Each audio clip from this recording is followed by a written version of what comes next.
So teaching is in my DNA, I always joke, because my mom was a 5th grade teacher, and then my dad's dad on the other side was a high school social studies teacher. And so I just joke, like, it's been inbred in me since I was little, like, to be a teacher, and it's in my DNA. So I have a couple. My 2nd grade teacher, Mrs. Beach, she just made everything fun, and like there were things she did in her classroom that were so impactful that I still kind of like incorporated into my own teaching practice.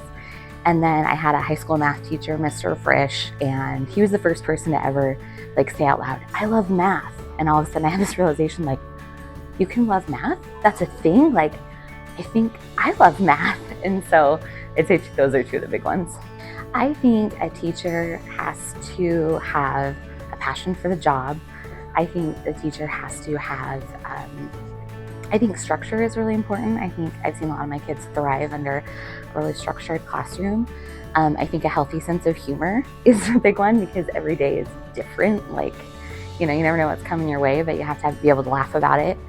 And I think just knowing the reason you teach and remembering that is part of it too, because like if you don't know why you're here, then why are you here?